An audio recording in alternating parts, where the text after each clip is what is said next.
Ladies and gentlemen, we've all had moments when someone said something that got under our skin. Maybe it was a rude comment, a careless driver, or a friend who let us down. And in those moments, feels like our peace of mind is being held hostage by someone else's behavior. But what if I told you, you could be immune to that? What if you could move through life without getting angry or bothered by anyone ever again? Let me be clear. It's not about becoming numb or passive. It's about building emotional mastery. It's about reclaiming your power so that no one else controls how you feel. The truth is, people will always do things you can't control, but you can always control how you respond. And that's the key. Your reaction is your responsibility. It starts with awareness. When someone irritates you, pause. Ask yourself, why am I reacting this way? What button did this push in me? Most of the time, it's not even about the person. It's about something unresolved in us. Next, practice detachment. Understand that what people say or do is a reflection of them, not you. Their opinion is not your truth. Their bad mood is not your fault. You don't need to take it personally. Then build boundaries, not walls. Boundaries let you protect your peace without cutting off your compassion. You can say no without guilt. You can walk away without anger. Finally, shift your perspective. Every annoying person in your life is actually a teacher, a mirror, an opportunity to grow stronger, calmer, more patient. If you master this, if you train your mind like a muscle, you'll be unshakable, no longer at the mercy of moods, opinions, or insults. You'll walk through life grounded, confident, and free. So the next time someone tries to push your button, smile. You don't have to play their game. You've outgrown it. One of the most liberating truths you can accept is this: you are 100% responsible for how you react to anything and anyone in your life.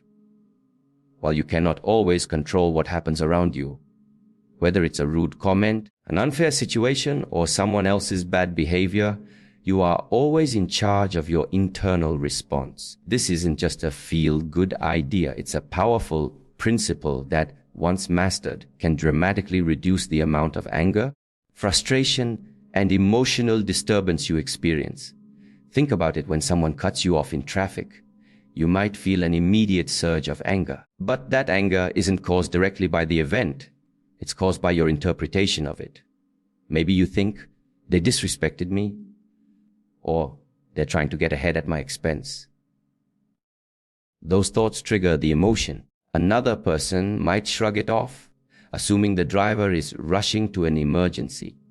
Same event, different interpretation, different emotional outcome. This proves the power lies within you, not outside of you.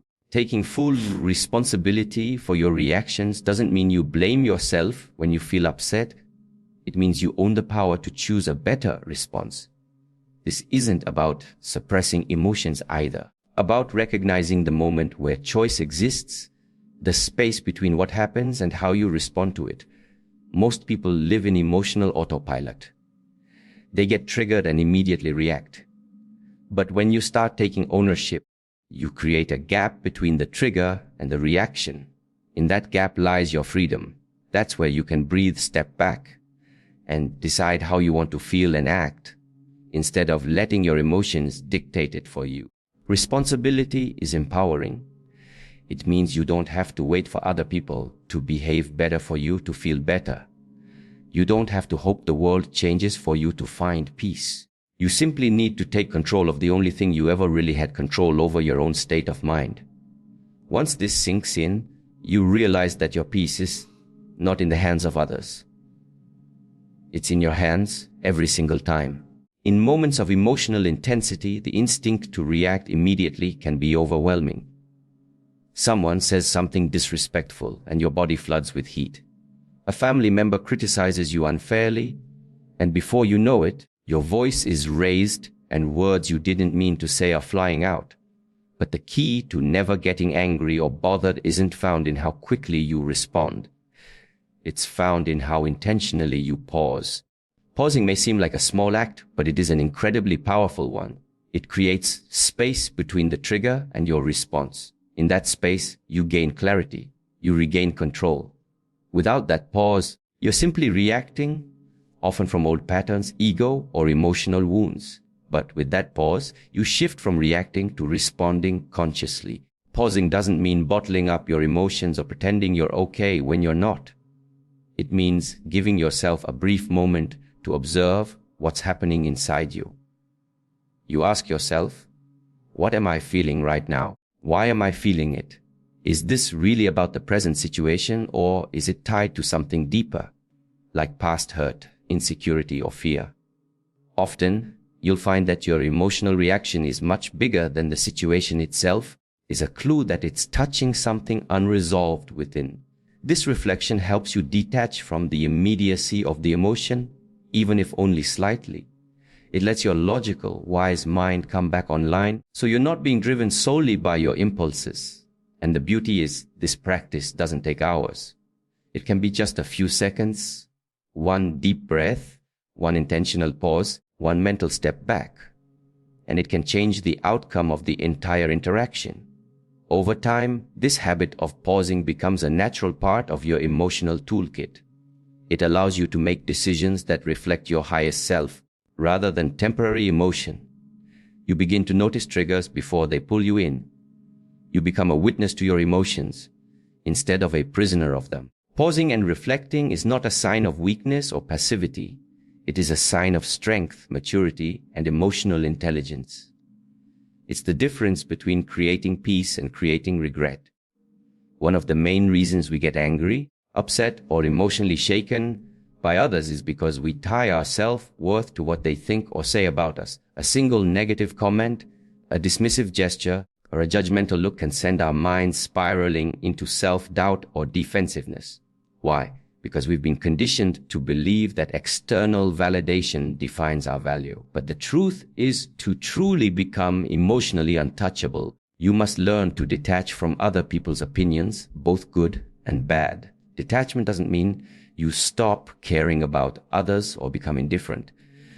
It means you stop allowing their thoughts, words, and judgments to dictate how you feel about yourself. It's about recognizing that people's reactions often say far more about them than they do about you. Their worldview, their wounds, their insecurities, all shape how they treat others.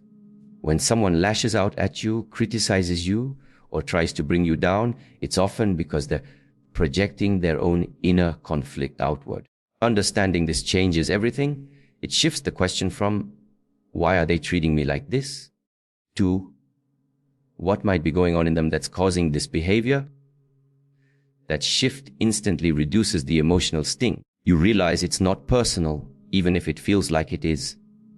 When you detach from the need for approval, you reclaim your freedom. You stop constantly adjusting yourself just to please others or avoid judgment. You speak more honestly. You make choices based on your values, not someone else's expectations.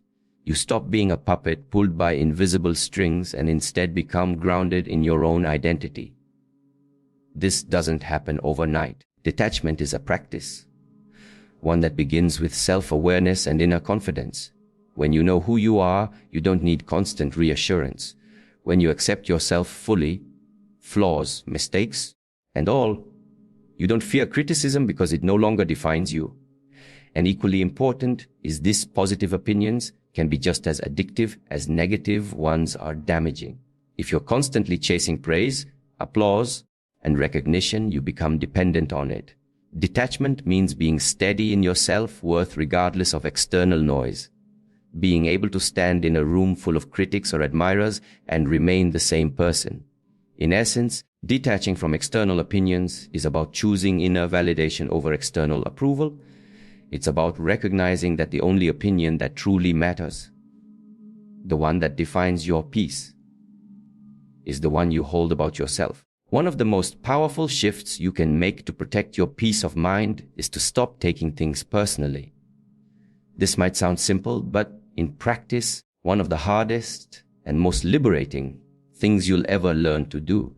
Taking things personally is like giving others a remote control to your emotions. Their words, their moods, and their opinions become triggers, and without realizing it, you're letting their behavior define your sense of worth or emotional state. The core truth here Is this what people say or do is a reflection of them, not you? Their anger, rudeness, criticism, or even indifference isn't necessarily about who you are. It's about where they are in their own mind and life. Maybe they're tired. Maybe they're going through something heavy. Maybe they've never been taught how to communicate with kindness. Or maybe your behavior accidentally triggered their own insecurities or unresolved issues. None of that is about you. When you internalize this truth, start to build a kind of emotional armor, not a wall that shuts people out, but a healthy boundary that keeps other people's energy from infecting your own. You become less reactive, more understanding, and ultimately more free. Consider how often you've been in a situation where someone's tone or words felt sharp or dismissive, and your immediate reaction was to feel hurt or defensive. You had paused to consider what might be going on behind the scenes: stress, fear, pain. The emotional charge would have diminished. You would have realized, this isn't about me. They're dealing with something I can't see. That realization turns frustration into compassion and offense into perspective. Not taking things personally also empowers you to stay in control of your identity. You no longer let someone else's version of you become your truth. If someone calls you selfish, for example, instead of immediately getting upset, you can ask yourself honestly, align with who I really am. If it doesn't, you let it go. If it does, you reflect and grow, not out of guilt, but out of maturity. Either way, your reaction is rooted in self-awareness, not emotional reactivity.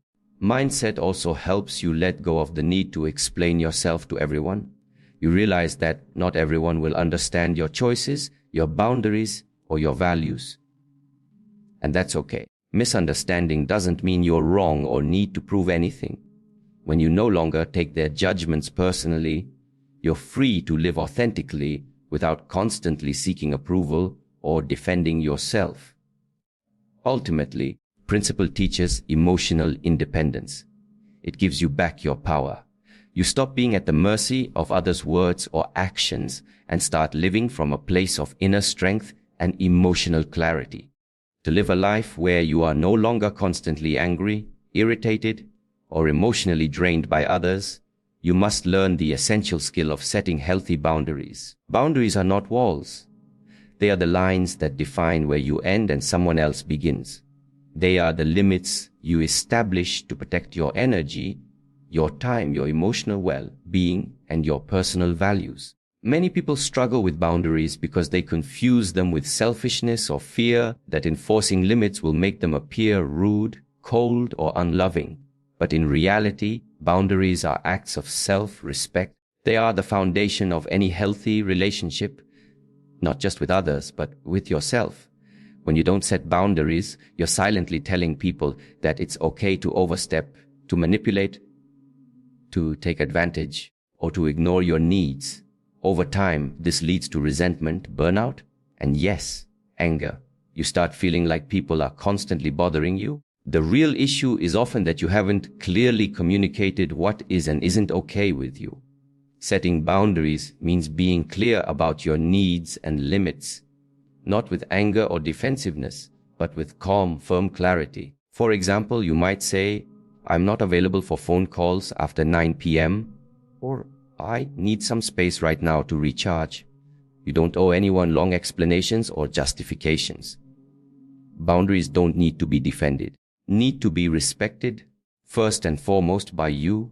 It's also important to understand that healthy boundaries are not about controlling other people.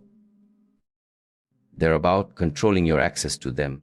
You can't force someone to behave how you want them to, but you can decide what role, if any, they'll play in your life. You can choose how much time and energy you're willing to invest, and you can walk away from situations or people who repeatedly ignore your boundaries, not out of spite, but out of self-preservation.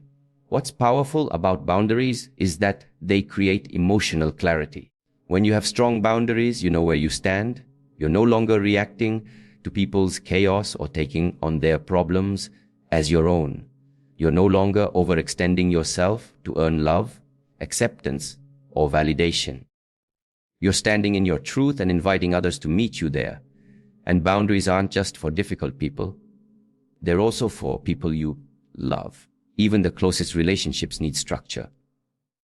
In fact, stronger your boundaries, the healthier your connections become.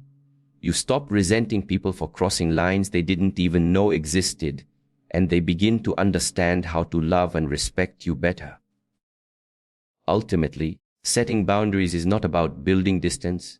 It's about creating space where love, respect, and peace can genuinely thrive. One of the most transformative mindsets you can adopt on your journey to inner peace is learning to see difficult or annoying people not as enemies, but as teachers. While it's easy to get irritated, offended, or drained by certain personalities, the loud coworker, the controlling relative, the inconsiderate stranger, these people can actually serve a deeper purpose in your emotional growth. They reveal where your patience ends, where your ego still reacts, and where your wounds still need healing. In this sense, they are not obstacles in your path, they are the path. When someone pushes your buttons, it's not just about them. It's also about you. Comfort you feel is a signal. It's highlighting something within you that needs attention, maybe an old belief, a fear of rejection, a need to be right, or an unresolved emotional trigger. These people act as mirrors, reflecting back to you the places where you're still reactive, where you still feel vulnerable, or where you've built stories about how others should behave. And that's where the opportunity lies. Reframing these people as teachers doesn't mean tolerating toxic behavior or excusing poor conduct. It means using the interaction as a moment for self-inquiry. Ask yourself, why does this person bother me so much? What does this reveal about me? Is there something here I can learn about patience, acceptance, boundaries, or letting go of control? Sometimes the lesson is about humility, realizing that we, too, have been difficult or frustrating to others at times. Sometimes it's about empathy, recognizing that the other person may be acting from pain or fear. And sometimes about clarity, understanding exactly what kind of energy you no longer wish to engage with. But in every case, there is a chance to grow. When you shift from frustration to curiosity, the entire emotional dynamic changes. Instead of being emotionally hijacked by someone's rudeness or ignorance, you observe it like a mindful student. You don't absorb their negativity. You study it, you learn from it, and you let it go. Mindset also disarms your emotional triggers. When you view someone as a teacher, they lose the power to provoke you. They become part of your inner training ground, not a threat to your peace. You start to thank life for giving you real-time opportunities to practice patience, compassion, and detachment, not just in theory, but in action. Over time, you'll notice that the same behaviors that used to drive you crazy no longer affect you the same way. Why? Because you've outgrown the need to fight them. You've learned the lesson, and the test no longer triggers you. Emotional evolution. In this way, annoying people become unlikely allies in your self-mastery. Without ever meaning to, they help you strengthen your emotional muscles, making you more grounded, more aware, and more unshakable than before. Just like physical strength doesn't come overnight, but through consistent effort. Emotional resilience, the ability to stay calm, steady, and unaffected by external chaos, must be trained and developed like a muscle. It is not something you are either born with or without. It's a skill that can be strengthened with conscious practice over time. Emotional resilience is your inner stability. It's what allows you to remain composed in the face of criticism, patient in the face of frustration, and unbothered when things don't go your way. Think of it as your psychological immune system. The stronger it is, the less likely you are to catch anger, anxiety, or offense from people and situations around you. Kind of strength doesn't come from suppressing your feelings or pretending you don't care. It comes from becoming aware of your emotions and managing them consciously. It comes from building habits that center you, ground you, and remind you that you are not your anger, your reactions, or your temporary impulses. You are the awareness behind all of that. Training emotional resilience starts with daily, intentional practice. Could be something as simple as practicing mindfulness, noticing your thoughts without judgment. It could mean journaling your emotional triggers so you can begin to understand them. Could involve breathing exercises when you feel reactive, learning to pause instead of exploding, or using visualization techniques to mentally rehearse calm responses in difficult situations. The real test and the real growth happens in the small moments. It's when someone cuts you off in traffic and you choose not to get angry. It's when someone speaks over you in a conversation and you decide not to take it personally. It's when you feel the old familiar rise of irritation. And instead of acting on it, you observe it, breathe through it, and let it pass. Each time you do this, you reinforce the muscle. Over time, just like physical exercise, the effort compounds. The same way push-ups make your body stronger, responding calmly to life's little annoyances makes your mind more powerful. What once made you snap or spiral no longer phases you. You begin to carry a kind of inner quiet. Not because your life has no chaos, but because you've stopped allowing chaos to live inside of you. Resilience doesn't mean you're immune to pain or disappointment. It means you bounce back faster, with less damage. You don't stay stuck in emotional spirals. You recover your peace more quickly. And eventually, that recovery turns into resistance, where triggers simply pass through you like wind, leaving no lasting effect. Just like with muscles, if you don't use it, you lose it. Emotional resilience must be maintained. The more you train it, deliberately, patiently, and consistently, the more natural it becomes. It's not about perfection, but about progress. And with time, you stop being easily thrown off course because you've built an inner foundation that nothing outside of you can shake. One of the greatest sources of anger, irritation, and emotional disturbance is our inability to let go. We hold on to words people said, things they did, or situations that didn't go the way we wanted. We replay conversations in our heads, wishing we had said something different. We carry emotional baggage from past interactions, sometimes from days, weeks, or even years ago. And all of this holding on creates an emotional weight that slows us down, clouds our clarity, and robs us of peace. Letting go is not about pretending something didn't hurt or minimizing your emotions. Not about giving people a free pass to mistreat you. Letting go is about choosing freedom over fixation. It's a conscious decision to stop reliving the pain and start reclaiming your energy. It means no longer allowing a person or situation to occupy space in your mind rent-free. When you don't let go, you stay emotionally entangled. You keep yourself tethered to the very thing that upset you. You might think, I let this go, it means they win, or I need to stay angry to protect myself. But in truth, holding on only hurts you. The other person has likely moved on, unaware of the storm still raging inside you. Meanwhile, you're the one reliving the experience, keeping the wound fresh. Mastering the art of letting go begins with understanding that your peace is more valuable than your pride, your ego, or your desire to be right. It means asking yourself, is this worth carrying any longer? What is it costing me emotionally to stay attached to this? Sometimes we realize that the pain of holding on far outweighs the discomfort of releasing it. Letting go also requires you to challenge certain thought patterns, like the need for closure, justice, or an apology. The truth is, you may never get the apology you deserve. People may never admit they were wrong. Situations may never resolve in the way you hoped. But none of that needs to stand between you and your peace. Letting go is not dependent on others. It's an internal process that you control. Practice doesn't mean you forget what happened.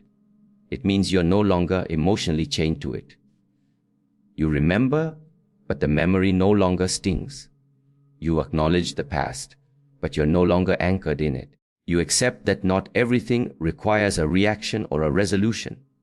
Sometimes the highest form of power is choosing silence over conflict and peace over proving a point. Letting go is also a practice. It doesn't always happen in a single moment. Sometimes you have to let go over and over again until the grip of the experience weakens. But with each repetition, you regain more of yourself. You become lighter, clearer, and stronger. You start to see that letting go isn't a loss. It's a return. A return to your center. A return to the present moment. A return to your emotional freedom. One of the most liberating and at times confronting realizations you can have is that you are responsible for your inner world. Your thoughts, your emotions, your reactions. They are all your domain. No one else has the power to make you feel something without your internal permission. People can do or say things that trigger emotions, but ultimately it is your interpretation, your beliefs, and your response that shape your experience. When you blame others for how you feel, he made me angry, she ruined my day, they stressed me out, you give away your power. You put your emotional state in someone else's hands, which makes you vulnerable to every mood swing, opinion, or inconsiderate action that comes your way.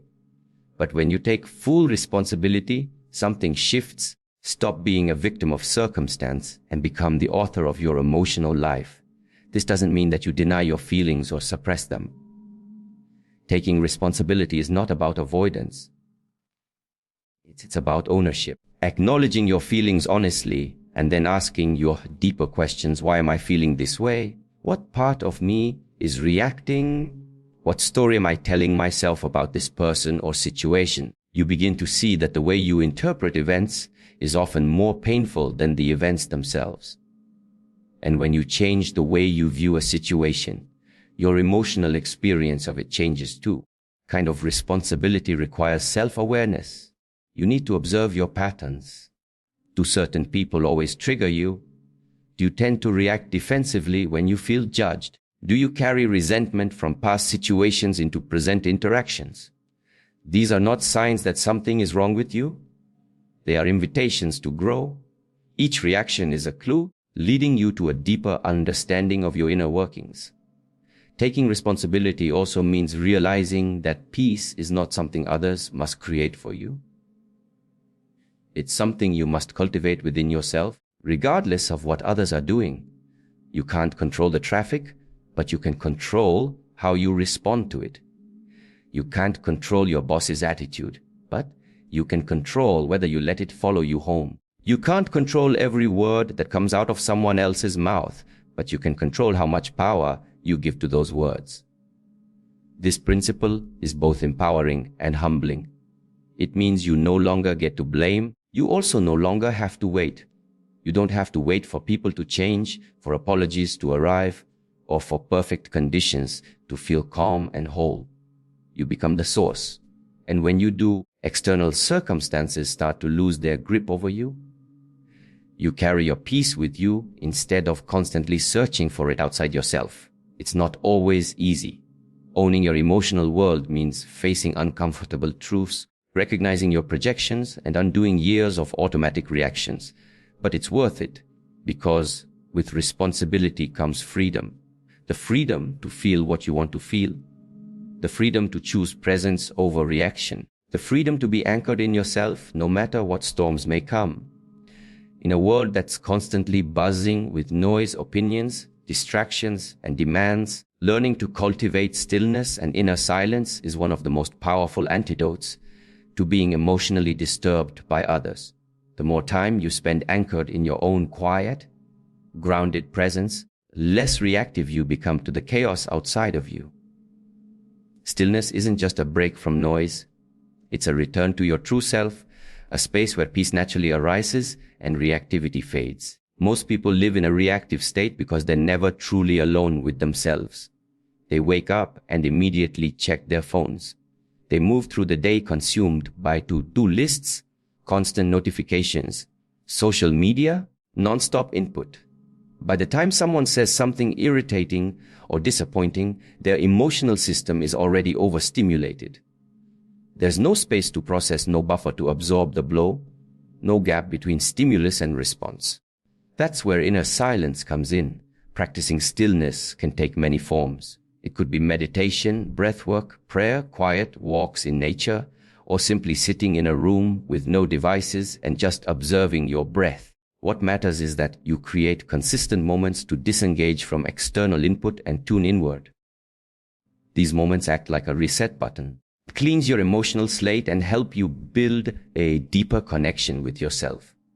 A connection that becomes your anchor when other people try to pull you off center. The more you practice stillness, the more you begin to notice your thoughts without becoming entangled in them.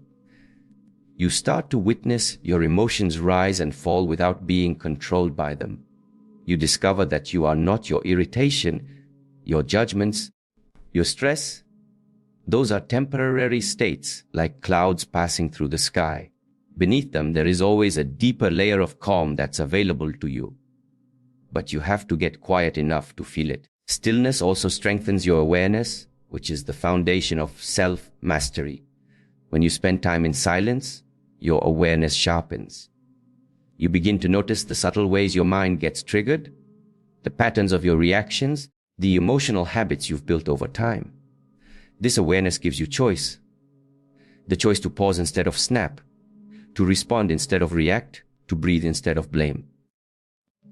Over time, this practice reshapes your nervous system. You become less easily agitated because your baseline state is one of peace and spaciousness.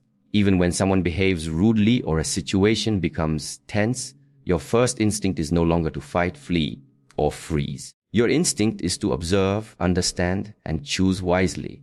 That's the power of stillness. It creates space. And in that space, you reclaim your emotional freedom. Stillness is not about escaping life. It's about meeting life from a place of grounded clarity.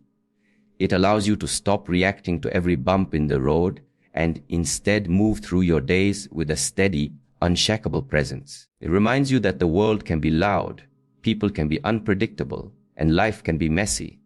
But you always have access to a quiet place within, untouched by it all. In closing, the journey to never getting angry or bothered by anyone is not about becoming indifferent or emotionless. It's about becoming deeply empowered. It's about choosing peace over chaos, presence over reaction, and growth over blame. You may not be able to control what others say or do, but you can absolutely control what you allow to live inside your heart and mind. Every situation, every challenge, and every difficult person is an opportunity, a moment to choose strength, to build awareness, and to come back home to your own stillness. And when you commit to that practice, day by day, you don't just protect your peace, you become it.